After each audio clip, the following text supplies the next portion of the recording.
What is up, guys, gals, and you awesome minions and gamers of different shapes and sizes. It is me, Josh, aka Proxy, bringing you some Titanfall 2 today on the PlayStation 4. Cannot wait to say PlayStation 4 Pro. It comes out in 2 days, and I have actually just got my confirmation that it will be coming tomorrow in the post, but they haven't given me a confirmation of the time. So it's gonna be one of those things I feel like where I'll be stood in front of the door like an excited puppy, kind of like bouncing up and down, waiting for the postman. I'm not gonna growl at them or bark, don't you worry, I'm not that kind of excited puppy. You know, I just want my game. I want my console, I want my games, and that's all I want. But comment section below, let me know, are you excited for the PlayStation 4 Pro? Maybe you've been waiting to buy a PlayStation 4 Pro instead of just the normal PlayStation 4. Or maybe you're going to get the Slim, but then obviously they announced the Pro at around the same time. So would love to know all of your opinion in the comment section below. But also don't forget to drop a like if you want to enjoy this video, and why not subscribe for more Titanfall 2 gameplay in the future. We are playing some Bounty Hunter. As you know, Bounty Hunter is a really cool mode. It's really accessible for people who maybe aren't very good at doing the PvP confrontations. Now, you do actually do PvP confrontations in Titanfall 2's Bounty Hunter mode. Obviously, it's kind of like Attrition, but there's more focus on killing the AI, I guess you could say. But I think that's one of the really good things, because Titanfall 2 is very quick, or at least Titanfall in general is a very fast-playing game. And so there is this kind of thing where you have to kind of move around the map really quickly to stay alive and to kind of like outperform other pilots, other players. But by playing Bounty Hunter, you can kind of like focus on just fighting the AI, while your teammates can kind of like focus on fighting the pilots. Because there is this kind of like incentive to just focusing on the enemy NPCs, because they're what give you the points in Bounty Hunter. They actually give you cash, and then you go to these cash deposits, as you can see, which we're working towards, and the only really way of gaining victory for your team— oh my goodness, that was amazing! I'm gonna call that a money shot! Literally, because he was depositing money and I deposited a shot in his face while I was depositing the money, which is kind of like a money shot because I saw his money at the same time. But it's this really cool thing where it's like you don't have to kill the enemy pilots if they don't have money on them, which you can only acquire from killing NPCs. So let's say that you're actually going past like a group. So you're actually cloaked. Let's say you're one of the cloak pilots, the ability to actually cloak, and you see like a group of pilots and you think to yourself, oh, well, I could kill them, but they don't have any money on them. But obviously as well, you're really close to actually getting to like working towards the map to actually get to the, you know, where all the NPCs are in one of those little wave areas. But remember that if they don't have any money, you don't actually gain any benefit. You gain nothing when it comes to helping your team gain victory. You might be able to pick one off, or might be able to kill all of them. But there's like such a little chance of doing it that really it's better just to kind of like ignore them and work towards killing the NPCs first, and then killing the enemy. Because if the enemy end up getting the money first, and you kill them, you only get half. So this is something— actually, then again though, I guess you could kind of like pick, do you want to kill the enemy pilots first, and then work towards getting the NPC money, or do you want to do it the other way around? So there is this kind of thing where you could actually risk it, or you could get rewarded it and then risk it. Because if they kill you, then they take all the money. But by that time that you've been doing that, you're probably going to have teammates with you anyway. So, oh my goodness, there's a lot to think about there. There's also a lot of crazy explosions going on. We're actually just having a massive battle over that NPC Ronin. It's kind of crazy too, because you do actually have that thing where you're not just fighting like the little grunts and the sentinels and the reapers, I think they're called, which are like the giant ones that kind of move around like a transformer and stuff. You know, with kind of like— it's kind of like Transformers 2, I think it was, with like Sideswipe, which could like do all that kind of like crazy drifting and stuff with his legs with the two swords. I think it was Sideswipe, wasn't it? It was really cool. But they kind of do that in this, which I think— maybe that was I think that's definitely their inspiration. I definitely think they probably did it from that. But you may have noticed as well that we were actually fighting an enemy AI Titan. This is something that can actually happen as well. Obviously, you do actually have that ability to actually turn your Titan into kind of like guard mode or follow mode, where they will help you to take down enemies through their own AI abilities. But in Bounty Hunter, you actually have to fight NPC Titans as well, and you'll find that you'll have enemy pilots, your own Titans, enemy Titans fighting over even enemy NPC Titans too, which is just really cool and kind of hectic, because there is this kind of thing where the more Titans the better. This whole game is called Titanfall, so having— oh my goodness, defeating him with his own fapping hand— oh, and then— that was crazy. That was a little bit deadly. That was kind of mean. The fact that you would beat a Titan with its own body parts and then shove the barrel of the gun into the pilot's cockpit and then kill it with the barrel of the gun and pulling that trigger until it goes click is just a little bit mean. But then again, that's Titanfall for you. It's a grim world. But comment section below, let me know, what do you think to that animation there? I would love to know. And also, I'd love to know what you think of Titanfall altogether, along with, as well, the Bounty Hunter mode. I've been in love with it. I think it's really cool. There are so many different game modes in this. And the really cool thing, too, is that you do actually have things like Pilot vs. Pilot if you do want more of, like, a Call of Duty experience. But the interesting thing, actually, is that even with the Pilot vs. Pilot, which is obviously just without the Titans, and it's just the pilots fighting each other with their guns and the parkour and things like that, is that you pretty much can do that now in Infinite Warfare. Now, as you know, in Infinite Warfare, you have things like wall running and sliding, but you do it by a jetpack. thing, you know? So it's kind of like you have the fuel there to kind of like do the slide and stuff, but then once you run out of that, you have to wait for it to recharge.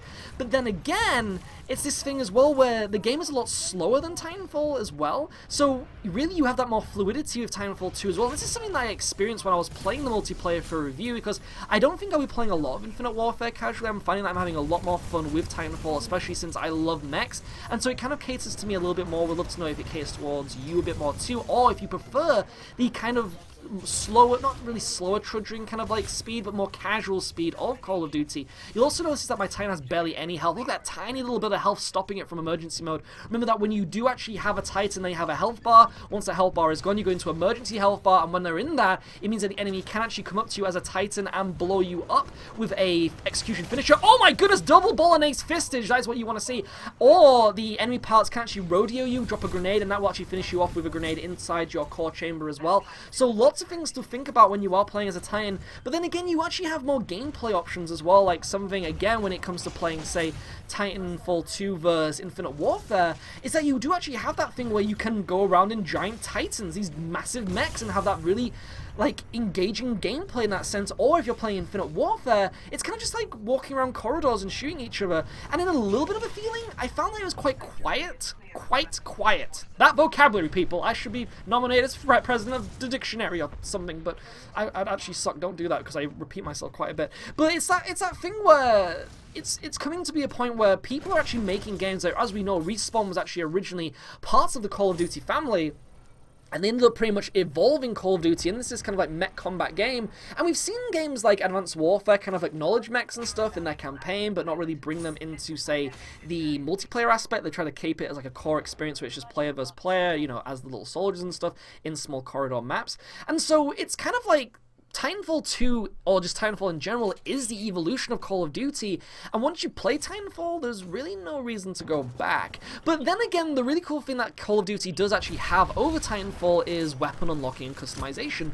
Now, you do obviously have weapon unlocks and such like that in Titanfall 2, but you don't have as many. You do have a lot of guns, but once you have those guns, there's not really much to unlock. Like, as we already know, like say in Call of Duty, you do have things like buying the kind of like attachments and things, which is really awesome. Like in Titanfall 1, you actually had things like silencers for the assault rifles and stuff, which was really badass. You don't actually have that in Titanfall 2, you only have the silencers for the pistols.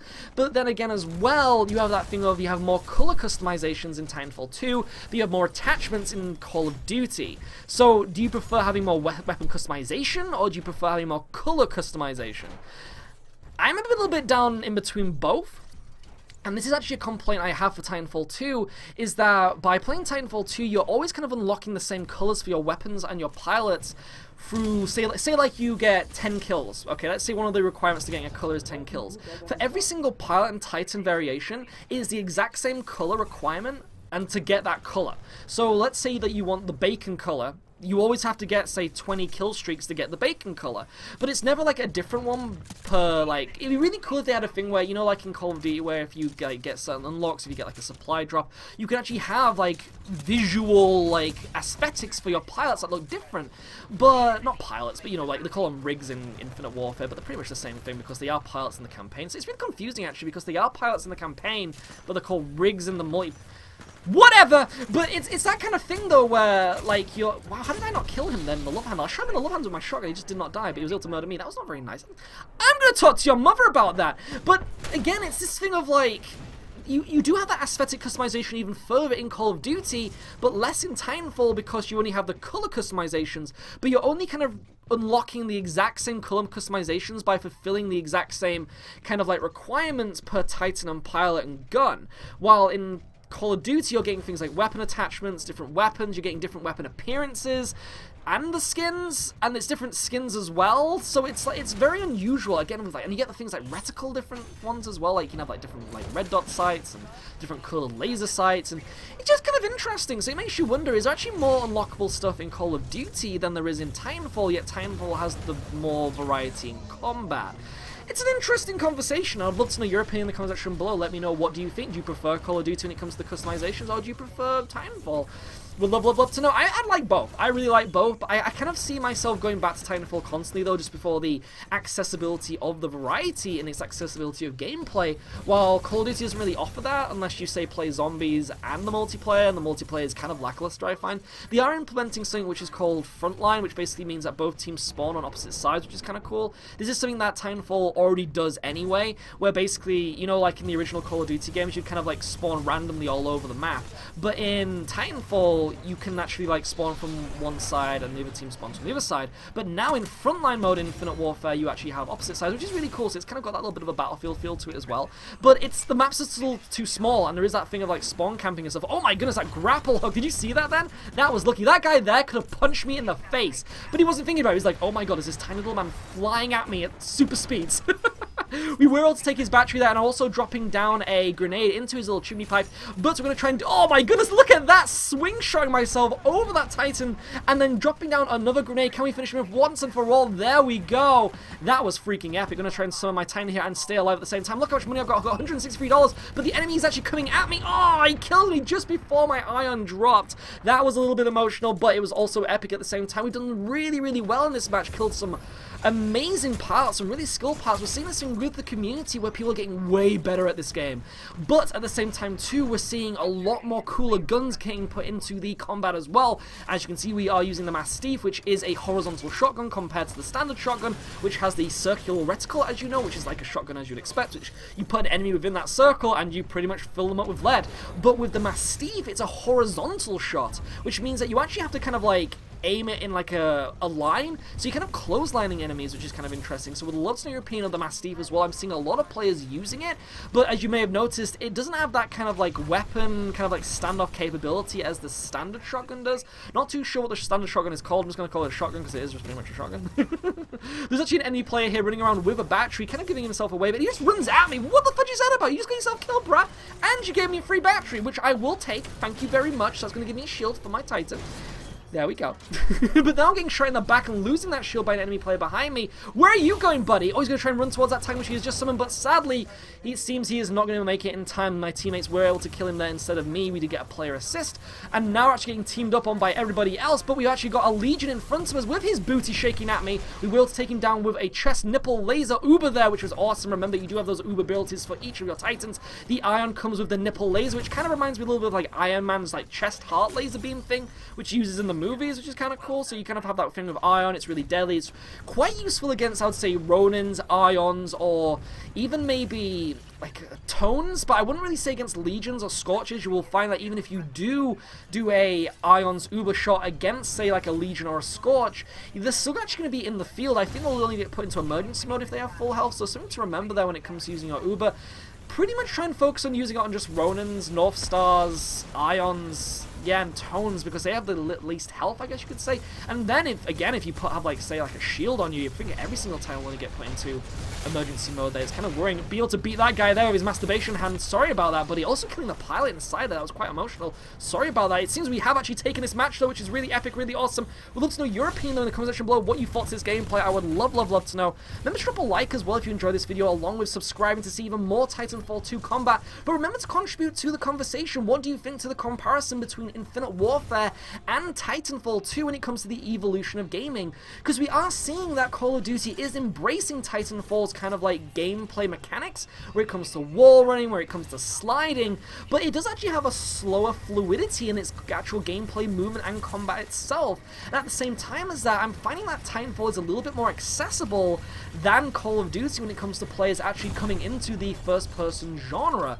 So we'd love to know all of your opinions, because I love all the games. This is the thing, I'm a really big fan of Call of Duty, Titanfall, Battlefield, Killzone, you name it. I love all of these games, and I'm going to be playing them for the rest of my life. But we'd love to know your opinion, your preference. It's been me, Josh, aka Proxy, bringing you some Titanfall 2, and I will see you all next time. Ciao for now.